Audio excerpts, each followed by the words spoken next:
Hey everybody, it's Aluna Michaels, quantum and esoteric astrologer, talking to you here about the events of October 2016. Okay, not super dramatic of a month. We had all those eclipses last month and Pluto moving direct and things like that, Mercury retrograde. Okay, let's see. Well, first, just because I said Mercury retrograde, let's talk about Mercury did turn direct in September on the 22nd. But it's catching up with itself. It retrograded at 29 degrees of Virgo, and that was back in August. So it hits 29 Virgo, basically around October 6 or 7.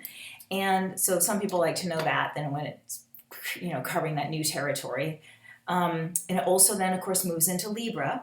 So we've got the Sun in Libra, Mercury in Libra, Jupiter in Libra. Also, we have a new moon in Libra on October 1st. So let me just talk about that. So the new moon, sun and moon, close together, next to each other, conjunct, plus the Jupiter that just moved into Libra, also in September. So it's just starting its 12 month, almost a 12 month time in the sign of Libra, which, has a lot to do with relationships, of course, and balance.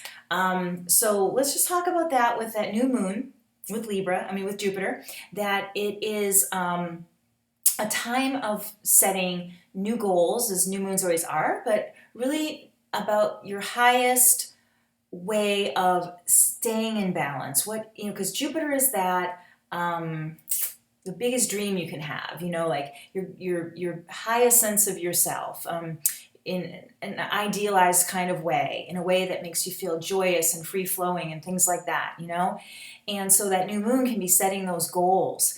And when it's Libra, it's about how you get knocked off your center.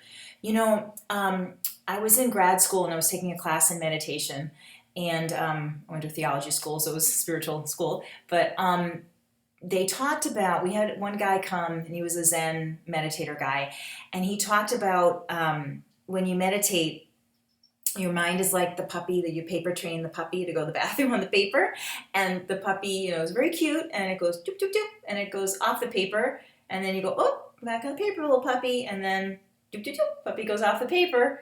And he said, and I'll never forget this, he said, meditation is not the puppy sitting on the paper. Meditation is the art of putting the puppy back on the paper, which I've heard monkey mind before, and I never liked that because monkeys have a weird connotation for me, like in the zoo and being weird and stuff, but I like the puppy one. And so Libra's kind of like that. Libra's not about being in balance all the time. It's about bringing yourself back into balance, bringing the puppy back on the paper, bring your mind back to that center point.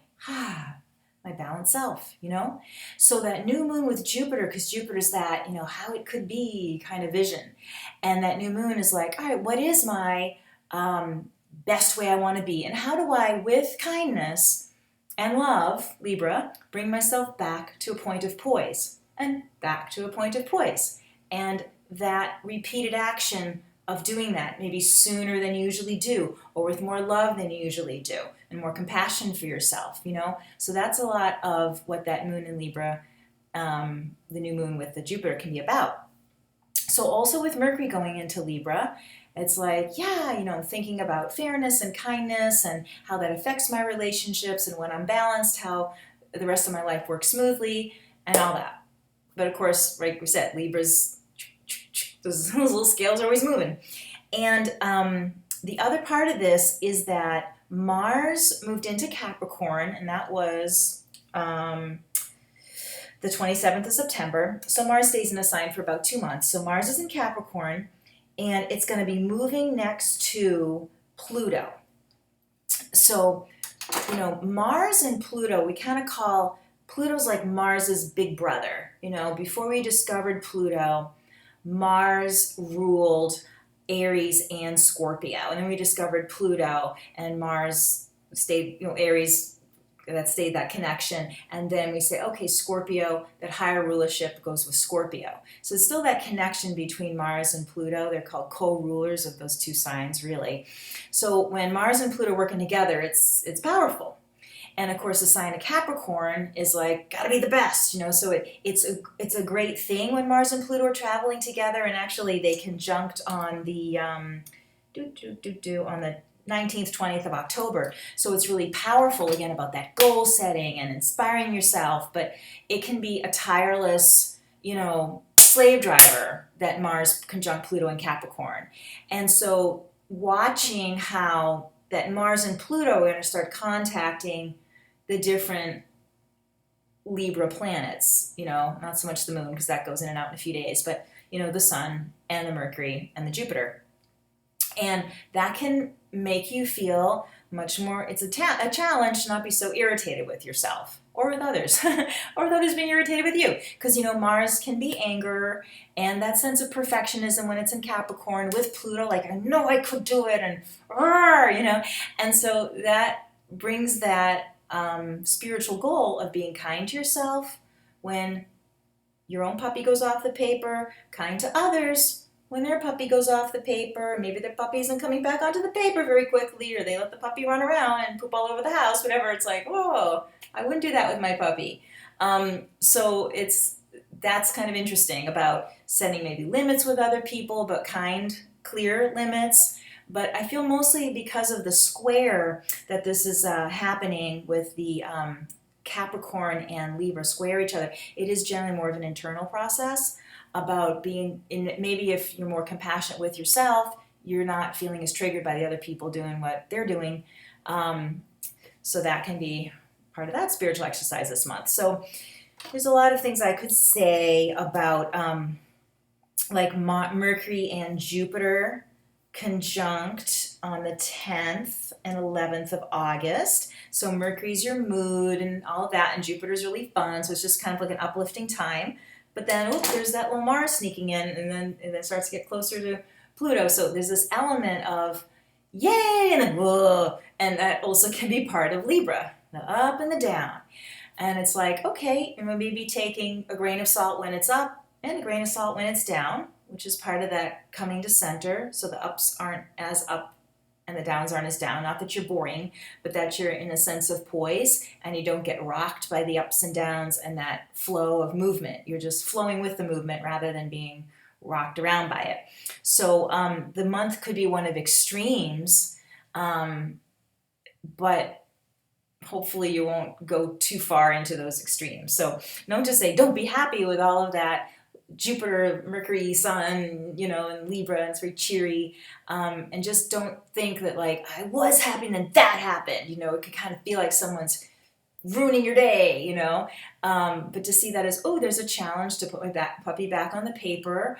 You know, and just with that Mars and Pluto running current there, it can be other people being really irritated, or feeling like they have some power trip over you. It could be a Mars-Pluto thing.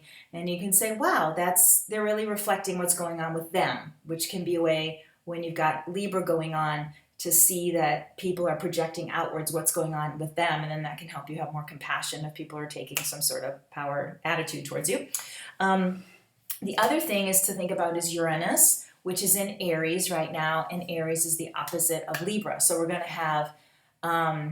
leaving Mars and Pluto out of the story for a minute, as we move later into the month, and this would be between like the 16th and the 20th, the Sun will be opposite Uranus and then Mercury opposite Uranus. And that too is even more about the extremes. So staying with the poise during that time too. And I think the biggest thing is that self-forgiveness and that kindness. And thinking, I mean, I don't know about you, but I love puppies. I mean, who doesn't love puppies, right? They're so cute. And so just remember, if you're feeling irritated with yourself, it's like, this is that moment to put the puppy back on the paper. You know, I am a soul who's sweet and learning to grow. And sometimes I'm doing things that, you know, chewing a shoe or whatever, pooping where I shouldn't. But it's like still to bring that love towards yourself. You're trying. You're working to evolve and to be kinder and to be more attaining that vision of yourself, you know. And the point is not to be that vision instantly all the time, but it's a process. And so that forgiveness piece will really help you with all these sort of movements through the month of October. So, okay. So again, not dramatic stuff going on, but it's sort of a subtle process of that sense of observation, not getting knocked aside by all the ups and downs and all of that. So at the end of the month, of course, the Sun and Mercury will move into Scorpio, and that actually is a smoother energy that works because the Mars and Pluto work with Scorpio a little easier. Capricorn and Scorpio work a little bit easier. So even by the time we get into the Sun going to Scorpio on the 23rd, it's a little bit more manageable. But I think you'll find that you've really grown a lot in the sense of who you can be and how you can stay in that point of balance longer, and how you can be sweeter to yourself when you're not in that balance point on the paper. So, okay, that is October 2016 from a quantum esoteric perspective. And if you'd like a session with me, please contact me through my website, alunamichaels.com. You can call or text to 248-583-1663. Visit my website, put a comment here on YouTube, email me, whatever. And I hope you have a great October and enjoy loving yourself. And I will see you again in November. Okay, bye for now.